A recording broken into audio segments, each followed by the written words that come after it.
नमस्कार दोस्तों, मैं जसवीर सिंह स्वागत करता हूं आपका सिलेक्शन हेल्पलाइन पर। आज हम पढ़ेंगे सिंधु घाटी सभ्यता के बारे में।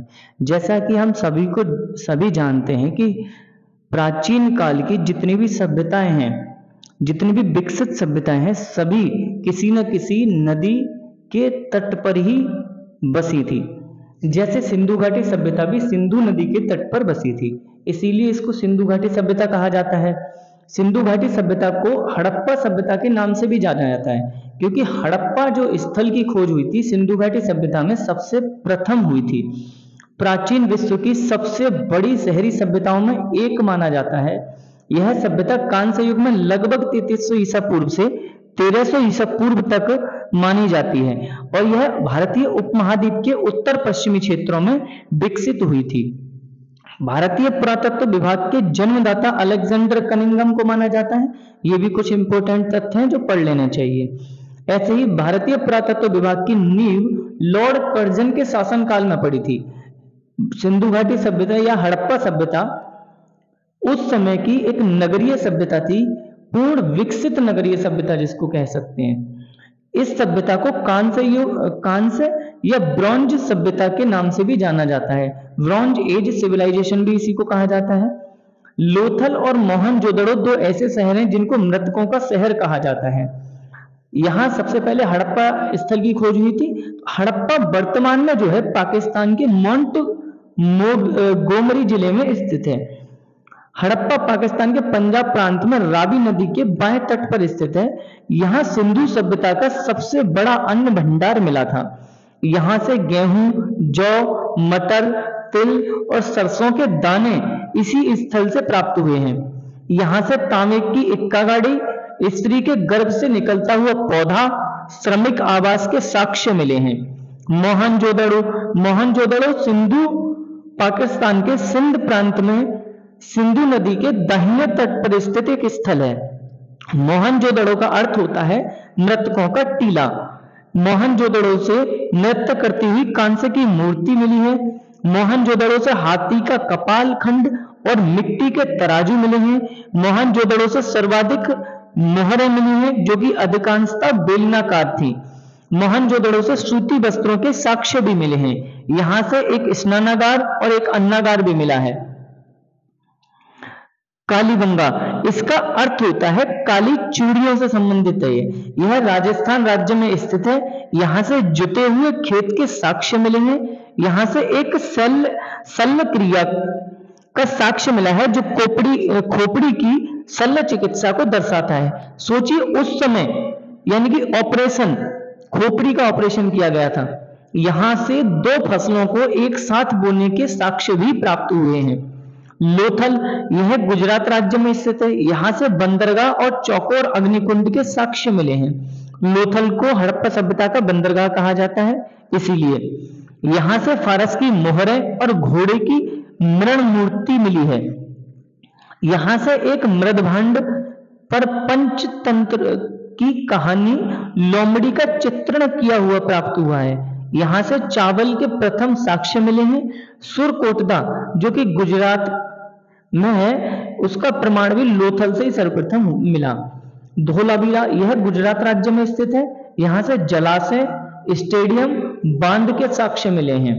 सोचिए जलाशय, स्टेडियम और बांध उस समय में तो कितनी विकसित रही होगी ये सभ्यता, हम सोच सकते हैं। यहाँ एकमात्र हड़प्पा कालीन नगर था ये धोलावीरा, जो 3 भागों में विभाजित था। रोपड़, यह पंजाब राज्य में स्थित है। यहाँ से चेस बोर्ड के साक्ष्य मिले हैं। सुरकोटदा, यह गुजरात राज्य में स्थित है। यहाँ से घोड़े की अस्थियां, यहाँ से तराजू ईंटों के साक्ष्य मिले हैं। यहाँ से किलेबंदी के कारण एक कारखाना मिला है। बनावली कहते हैं इसको, या बनवाली भी कहते हैं। यह हरियाणा राज्य में स्थित है। यहाँ से जल निकासी का साक्ष्य नहीं मिला। बनवाली एकमात्र शहर है जो हड़प्पा कालीन सभ्यता में जहां से जल निकासी का कोई साक्ष्य नहीं मिला है। यहाँ से सबसे पहले हड़प्पा कालीन अवशेष मिला है। यहाँ से जौ के साक्ष्य मिले हैं। आलमगीरपुर जो कि मेरठ उत्तर प्रदेश में एक स्थान है, मेरठ जिले में, वहां यह सबसे पूर्वी हड़प्पा कालीन अवशेष मिला है यहाँ से, सबसे पूर्वी, यानी कि आलमगीरपुर हड़प्पा काल का सबसे पूर्वी शहर था। यहाँ से मछली के कांटे और कपड़े रंगाने का साक्ष्य भी मिला है, कपड़े जो रंगाए जाते हैं उसका साक्ष्य मिला है। हड़प्पा सभ्यता की विशेषता क्या क्या है? हड़प्पा सभ्यता की आकृति त्रिभुजाकार थी, यानी कि जो सभ्यता थी वो त्रिभुजाकार में विकसित हुई थी। हड़प्पा सभ्यता के लोग लोहे से परिचित नहीं थे, यहाँ से ऐसा कोई भी साक्ष्य नहीं मिला है या लोहे की कोई भी वस्तु प्राप्त नहीं हुई जिससे ये पता चले कि हड़प्पा काल के लोग लोहे से परिचित थे। सिंधु सभ्यता का सर्वाधिक पश्चिमी पुरास्थल सुत कागेंडोर है। सिंधु में सर्वप्रथम कपास उगाने का साक्ष्य श्रेय हड़प्पा सभ्यता के लोगों को जाता है। हड़प्पा सभ्यता के प्रमुख फसलें गेहूं और जौ थे। देखो, हड़प्पा सभ्यता मांडा चिनाब नदी के तट पर स्थित है और ये उत्तर में है, सबसे उत्तरी है मांडा जिला। सबसे पूर्व में आलमगीरपुर जो मेरठ में है, मेरठ जिले में स्थित है, उत्तर प्रदेश के हिंडन नदी के तट पर है। सबसे दक्षिणी में दैमाबाद है प्रवरा नदी के तट पर, और सबसे पश्चिम में है सुत कागेंडोर दास्क नदी के तट पर। कभी कभी इस प्रकार के प्रश्न आ जाते हैं कि हड़प्पा सभ्यता का सबसे पूर्वी स्थल कौन सा है या सबसे पश्चिमी स्थल कौन सा है। ठीक है, तो इस प्रकार से हमें याद करने हैं। हड़प्पा काल और उससे संबंधित स्थलों की खोजकर्ता जो है वो यहाँ दिए गए हैं। जैसे हड़प्पा शहर की सबसे प्रथम खोज की थी दयाराम साहनी ने। मोहनजोदड़ो राखालदास बनर्जी द्वारा खोजा गया था।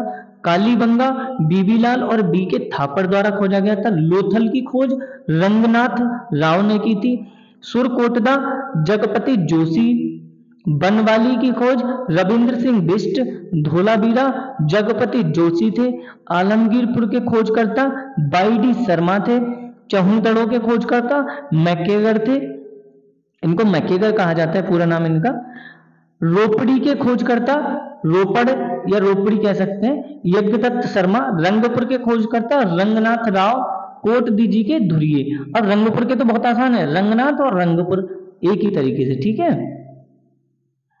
उत्तर प्रदेश सिंधु घाटी सभ्यता से संबंधित उत्तर प्रदेश में भी कुछ महत्वपूर्ण स्थल है, उनके बारे में भी हम पढ़ेंगे। जैसे आलमगीरपुर जो कि मेरठ जिले में स्थित है, यह सिंधु घाटी सभ्यता का सबसे पूर्वी ज्ञात स्थल है। यहाँ यमुना नदी के किनारे पर स्थित है। यहाँ से क्या क्या मिला है? मिट्टी के बर्तन, मन के टेराकोटा की मूर्तियां और तांबे की वस्तुएं मिली हैं। मंडी जो कि मुजफ्फरनगर जिले में स्थित है, यहाँ से मिट्टी के बर्तन, टेराकोटा और तांबे की वस्तुएं भी मिली हैं जो हड़प्पा सभ्यता के बाद की परंपराओं से जुड़ी हुई पाई गई हैं। मनपुरा सहारनपुर जिले में स्थित है। इस स्थल पर हड़प्पा सभ्यता का प्रभाव देखा गया है। यहाँ से ओसीपी यानी कि गेरू रंग के बर्तन, हड़प्पा शैली के बर्तन और उपकरण मिले हैं। बरगांव जो कि सहारनपुर जिले में स्थित है, यहाँ से मिट्टी के बर्तन और कलाकृतियां हड़प्पा सभ्यता के साथ व्यापार या संपर्क का सुझाव देती हैं। सिनोली बागपत जिले में है। यह स्थल हड़प्पा सभ्यता के अंतिम चरण का सबसे बड़ा ज्ञात कब्रिस्तान है। यहाँ से रथ भी पाए गए हैं। हालांकि ये रथ जो है कुछ कुछ विद्वान ये मानते हैं कि ये जो महाभारत के समकालीन थे, इसीलिए क्या है यहाँ पे जो सीधा संबंध जो है विद्वानों में मत है उसको लेकर कि ये जो रथ जो है वो कहाँ के हड़प्पा कालीन है या फिर महाभारत कालीन है। हुलास नदी हुलास स्थल ये सहारनपुर जिले में स्थित है। यह एक ग्रामीण स्थल है, ये शहरी नहीं है। यहाँ से हड़प्पा सभ्यता की विशेषताएं तो मिली हैं, लेकिन बड़े शहरों जैसा केंद्र नहीं मिला है। तो ये हो गया हमारा हड़प्पा सभ्यता जो पैट के सिलेबस के अकॉर्डिंग है। आप पढ़ते रहिए, चैनल को सब्सक्राइब, कमेंट, लाइक और शेयर कीजिए। ये जो भी हम कोशिश कर रहे हैं वो आपकी पैट परीक्षा को ध्यान में रखकर ही कर रहे हैं। Thank you, have a nice day.